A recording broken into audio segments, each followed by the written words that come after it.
आज का सबसे बड़ा सवाल, पहले इको बंद कर दी जाए। आज का सबसे बड़ा सवाल, सबसे ज्यादा बड़ा वाला किसका कटा है? कटा तो तीनों का ही है, लेकिन सबसे बड़ा किसका कटा है? शुभमन गिल का, रोहित शर्मा का, या फिर गुरबाज का?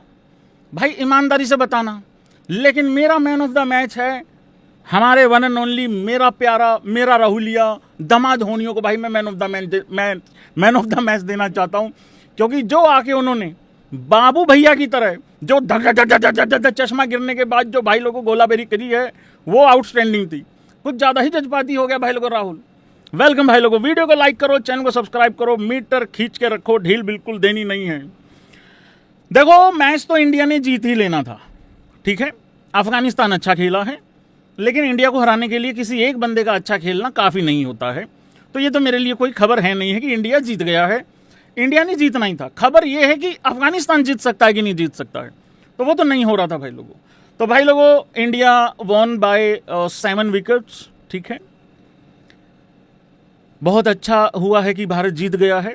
शुभमन गिल एज कैप्टन का अगर आप देखोगे, ये हाईएस्ट आर्म्ड इंडिविजुअल टोटल है 84 रन एज कैप्टन, ठीक है, ओडीआईज के अंदर। इससे पहले 56 था न्यूजीलैंड के खिलाफ। हाईएस्ट इंडिविजुअल टोटल अगर बात करो अफगानिस्तान के खिलाफ, तो रोहित शर्मा का है 131 वर्ल्ड कप 2023 में। आज रोहित शर्मा ने कम से कम 3 से 5 सेंचुरीज लगाई हैं, जो हाईलाइट्स चल रही थी बारिश के दौरान भाई लोग, ठीक है। दूसरा सेकंड हाईएस्ट टोटल जो अफगानिस्तान के खिलाफ, वो गिल ने बना दिया। थोड़ी हाईलाइट बता रहा हूं, मतलब उस तरीके से। Highest batting average in ODI, minimum 3000 run की अगर बात करो, तो भाई लोगों विराट कोहली नंबर 1 पे है 58.71 का एवरेज। शुभमन गिल दूसरे नंबर पे है 57.3 पे। तो ये है कहानी। आज गिल ने भी 3000 रन पूरे कर लिए, इस पर बाद में आऊंगा। रोहित शर्मा ने भी 16000 रन अपने इंटरनेशनल रन्स पूरे किए हैं एज एन ओपनर, वो भी बाद में बात करेंगे, पूरा दिखाया जाएगा आप लोगों को, मतलब उस हिसाब से। रोहित शर्मा और शुभमन गिल का भाई लोगों एक सीन क्रिएट हो गया रनआउट वाला। गलती किसकी है तुम जरा एक बारी कमेंट बॉक्स में बताओ। लेकिन गलती वैसे मुझे पता लग चुका है तुम लोग किसकी मान के बैठे हो, लेकिन मैं वो बताऊंगा जो हुआ है। मैं वो नहीं बताऊंगा जो तुम सुनना चाहते हो आधे से ज्यादा लोग। मुझे मालूम है तुम मेरी प्रिंसों के खिलाफ बहुत ज्यादा रहते हो भाई लोगों। ऐसा ही एक सीन हुआ था रनआउट का लास्ट टाइम जब अफगानिस्तान के साथ मैच था, साल 2024 था या कब था मुझे मालूम नहीं, अच्छे से याद नहीं। लेकिन ऐसा ही एक सीन क्रिएट हुआ था, उसमें सीधी सीधी गलती शुभमन गिल की थी। सीधी गलती उसमें शुभमन गिल की थी। लेकिन भाई इस वाले रनआउट में हुआ क्या है कि भाई बॉलर सामने आ गया था। देखो, गिल भागना चाह रहा था। वो जो पहले हुआ था 2024 के आसपास जो रनआउट हुआ था, अफगानिस्तान के साथ ही था वो भी मैच, उसमें गिल भागा ही नहीं था। दोनों बार में कॉमन चीज ये रही है, बॉल की तरफ देखे हैं भाई साहब ने, गिल ने। लेकिन इसमें वो भागना चाहता था यार, बॉलर सामने आ गया भाई, अब क्या करे बंदा। उधर से गिरधारी भाई कुछ ज्यादा ही तेज भाग लिए। एक तो फिटनेस इतनी अच्छी हो गई है कि रुका ही नहीं गया, ब्रेक ही नहीं लगे। मेरा गिरधारी भाई यहां से वापिस गया है, बिल्कुल धप्पा करके वापिस गया है उसके गंजाफर के और इसके शुभमन गिल के। तो भाई वो भाग नहीं पा रहा था। हालांकि शुभमन गिल जब बॉलर सामने आ गया, भागना चाह रहा था, गिल गुस्सा भी हुआ बाद में बॉलर पे कि क्या है यार भाई, तो गालियां पड़वा रहा है मेरे को, मतलब उस तरीके से। उधर से रोहित शर्मा इधर रनआउट हो चुका था। तो रोहित शर्मा ने जब ऐसे करके यूं देखा ना, ऐसे कड़वा सा होकर यूं देखा जब, तो सीधा सीधा यही लग रहा था रोहित शर्मा शायद यही कहना चाह रहा है, क्या क्या बोल रहा हूं भाई, क्या इतनी दूर आए हैं भाई, एक फॉर्मेट बचा हुआ है उसकी ऐसी तैसी फेर रहे हैं ये, अरे काहे के जवान हो तुम, सीधा बॉलर के अंदर से क्यों नहीं भाग के आ गए हो। ऐसी फीलिंग आ रही थी रोहित शर्मा को देख के कि शायद यही बताना चाह रहा है। लेकिन भाई देखो, इसमें दिक्कत क्या है कि बॉलर सामने आ गया था।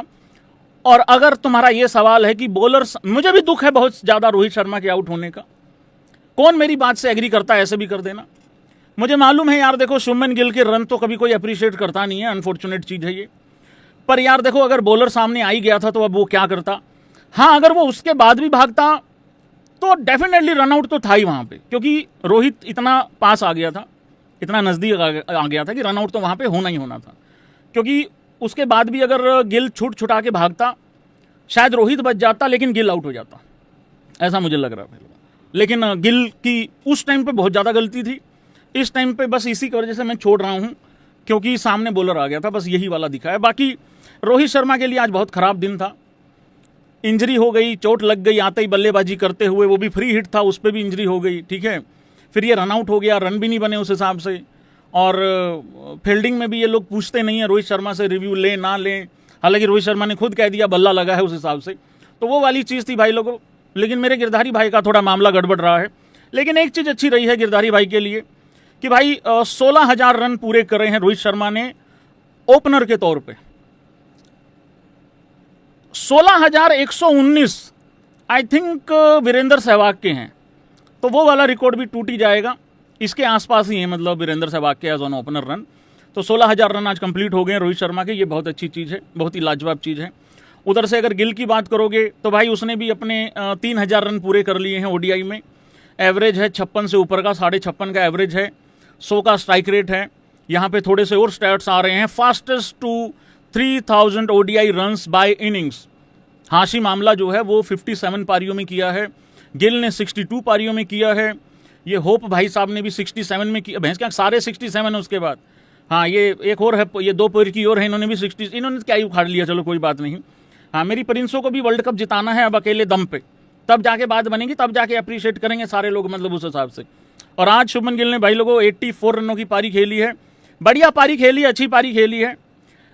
मुझे मालूम है मेरे शुभमन गिल की सेंचुरी नहीं हुई, और ये जितने भी भाई लोगों आधे से ज़्यादा रोहित शर्मा के फैंस हैं भाई, ये मजे ले रहे हैं, मजाक उड़ा रहे हैं, पता क्या बोल के कह रहे स्वाद आ गया आज जिस तरीके से केएल राहुल तेज खेला है। मुझे सारा पता है तुम लोगों का कैसे स्वाद आया तुम लोगों को।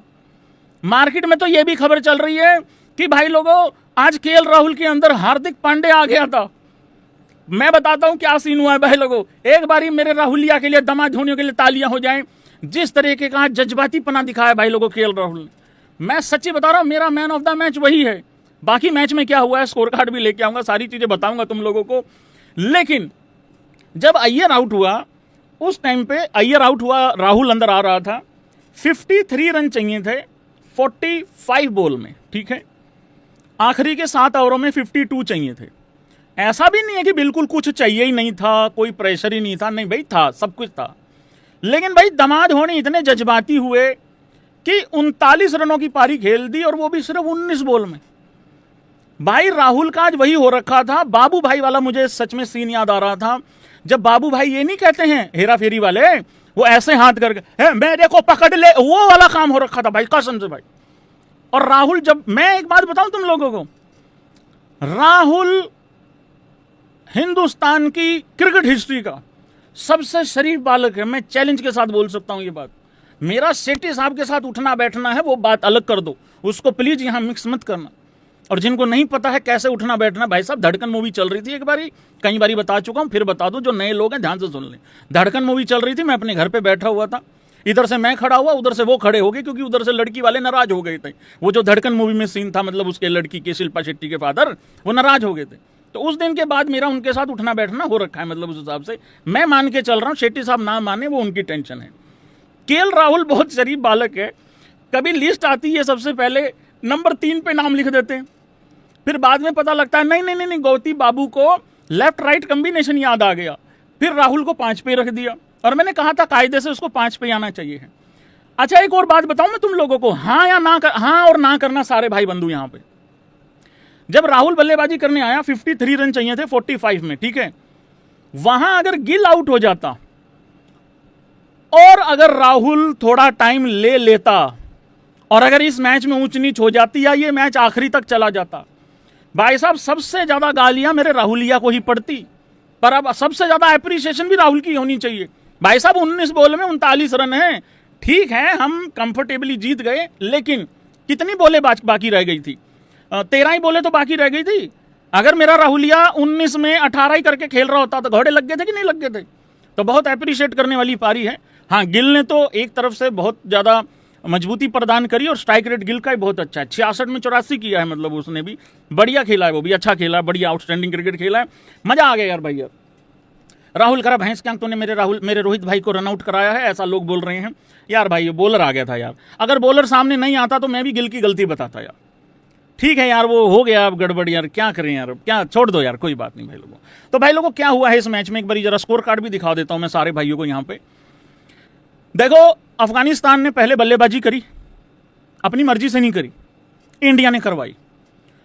25-25 ओवरों का ये मैच था, पावर प्ले 5 ओवरों का था, एक बॉलर मैक्सिमम 5 ही ओवर डाल सकता था। ये मत कहना गिल ने बॉलिंग क्यों नहीं दी, 8वां और 9वां ओवर क्यों नहीं दिया एक बॉलर को, ठीक है, या 10 ओवर का कोटा क्यों नहीं पूरा किया किसी ने। मैं पहले बता दूं, एक से बढ़ के एक ब्रह्मज्ञानी बैठा भाई साहब यहाँ पे, तो डीएलएस वाला सिस्टम वहां पे हो रखा था।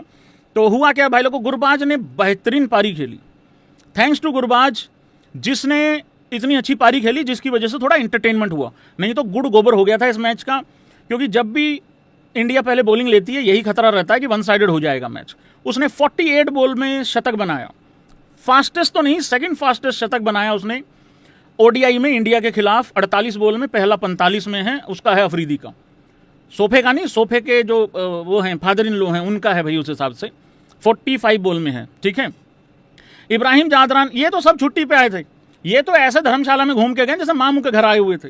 ये इन्होंने ये नहीं कुछ करके गए। 4 में 1, 2 में 0 अतल, 8 में 3 रहमत, 30 में 27 ये शहीदी, 16 में 26 उमर रजाई, 14 में 9 चैंपियन मटीरियल नबी।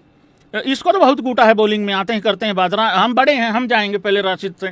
13 में 9 राशिद, ये गंजफर, 2 में 0, 8 में 4 ये शरीफी, 1 में 1 सैफी। तो इन्होंने भाई इस तरीके से कुछ नहीं किया, बाकी किसी ने भी। एक पार्टनरशिप अच्छी हुई थी वो उसके साथ जो कैप्टन है अफगानिस्तान का, बाकी किसी ने कुछ नहीं किया, बाकी सब के सब बर्बाद थे भाई लोग उस तरीके से। ये रहा हिसाब किताब। 2 डेब्यू हुए हैं भाई, अब तुम लोग अपने अपने विचार भी दे देना कि कैसा लगा तुमको, गुरनूर बराड़ कैसा लगा। हालांकि बहुत ज़्यादा नाराजगी दिखाई है लोगों ने कि भाई प्रिंस यादव को मौका मिलना चाहिए था। यार एक बात बताओ, ठीक है मुझे भी लग रहा था कि शायद मिल सकता है मौका, कल हमने डिस्कशन भी करा था, कल नहीं आज सुबह ही डिस्कशन करा था, मुझे भी लग रहा था प्रिंस को मौका मिल सकता है। एक बात बताओ तुम, यार गुरनूर अब खेल गया, अच्छा खेल गया तो तारीफ कर लो, क्या मौत आ रही है। 3 विकेटें लिए भाई लोगों, 5 ओवर डाले हैं, 1 बॉल कम डाली है, ऑल आउट हो गए थे वो, 27 रन देके 3 विकेटें ली हैं उसने। भाई प्रिंस भी यही है, 3-4 विकेटों वाला ही है, वो भी मटीरियल। तो मेरे ख्याल से बेस्ट ये हो जाता प्रसिद्ध कृष्णा को अगर बाहर करके, एग्री करते हो? मेरे ख्याल से ये बेस्ट था, क्योंकि सामने अफगानिस्तानी था ना, बहुत बड़ा एक्सपीरियंस चाहिए था तुमको। और प्रसिद्ध कृष्णा ने बड़े मतलब यार एशेज जीत रखे हैं, मतलब उस हिसाब से एशेज लेवल के टूर्नामेंट जीत रखे हैं। तो कृष्णा जी को बाहर करके मेरे ख्याल से प्रिंस को भी खिला देते। ये थोड़ी है कि हमारे पास टोपी नहीं थी भाई, ऐसा थोड़ी होता है। नहीं भाई 3 नहीं करा सकते डेब्यू, करा सकते थे, 3 डेब्यू भी करा सकते थे, क्या दिक्कत है। तो वहां अगर प्रसिद्ध कृष्णा जी, क्योंकि प्रसिद्ध कृष्णा की प्रतिभा तो हमें पता है, मैंने कई बार बोल ली ये बात। बाय द वे आज 3रा लाइव चल रहा है, अब कोई नहीं अप्रिशिएट करेगा। एक दिन की छुट्टी मार लूं, ऐसा हो जाता है कि मैं तो मोस्ट मतलब सबसे ज्यादा कंसिस्टेंसी नाम की चीज ही नहीं है मेरे अंदर। आज अप्रिशिएट अगर नहीं करी तो मैं देख लो भाई, आज छोड़ूंगा नहीं किसी को भी। तो गुरबाज कह रहा हूं, गुरनूर बराड़ ने अच्छा किया, बढ़िया किया। मुझे जो नोटिस हुआ, जितना मैंने देखा मैच, सारा ही देखा है तुम लोगों के साथ ऑलमोस्ट। हाइट बहुत ज़बरदस्त है भाई, बहुत ज़्यादा हाइट अच्छी है। उस हाइट की वजह से जिस हाइट से बॉल रिलीज होता है भाई, वो कई बार अनकंफर्टेबल हुआ है बैट्समैन, कई बार बॉल हवा में गई है, तो उतना ज़्यादा अच्छे से बॉल खेली जा नहीं रही थी। तो रेगुलर अगर खेलेगा तो अच्छा हो जाएगा, मतलब अच्छा बॉलर बन सकता है। और इतनी बड़ी आउटिंग हुई है, 3 विकेटें ले ली हैं यार एक ही मैच में, है ना। तो कितनी 100 विकेटों में कितनी कम रह गई, 97 विकेटें कम रहेगी। देखो अगर तुम्हें बड़ा टारगेट रखना है तो ऐसे ही सोचना होता है। अगर तुम्हें छोटा सा सोच के छोटा सा अचीव करके छोटा सा फिर गायब हो जाना है, फिर कोई फायदा नहीं। हाई 3 ही हुई है, नजरिया है भाई, हाई 3 ही हुई है। अरे 97 रहेगी 100 में, ऐसे देखना होता है, माइंडसेट ये होता है। तो डेब्यू बहुत अच्छा हुआ भाई उस तरीके से। अब आ जाते हैं हर्ष दुबे पे। हर्ष की कुटाई हुई बहुत ज़्यादा, पहले ओवर में 16 रन आए थे, पर ये लड़का भी 2-3 विकेटें ले गया। इसने क्या किया है, इसने 47 रन दिए हैं 5 ओवरों में। इकोनॉमी, क्योंकि ये मैच ऑलमोस्ट T20 की तरह ही चला है लगभग, तो 47 रन देके 3 विकेटें भाई लोगों हर्ष दुबे ने भी ली हैं। हर्ष के बारे में मैं अभी ज़्यादा बोलूँगा नहीं, मुझे एक आध मैच और लगेगा बोलने में। सहमत हो मेरे से? मुझे लग रहा है अभी मेरे को टाइम लगेगा। गुरनूर बराड़ के लिए मैं कह सकता हूं, मुझे थोड़ी तसल्ली ज़्यादा हुई है। प्रिंस के बारे में मुझे डाउट ही कोई नहीं है कि प्रिंस कैसा करेगा। बस प्रिंस को खिला ले, प्रिंस को तो बात अलग है, ना खिलाए तो अलग बात है, खिला ले तो अलग बात हो जाएगी। तो वो बात है, क्योंकि अब उसको कृष्णा जी को भी दूर नहीं करना। कृष्णा जी की भी तो जुदाई नहीं बर्दाश्त कर सकता ना मेरे प्रिंसो, ये भी तो समझो तुम। तो भाई हर्ष दुबे का भी अच्छा खासा एक आउटिंग हुई है मतलब यहाँ पे।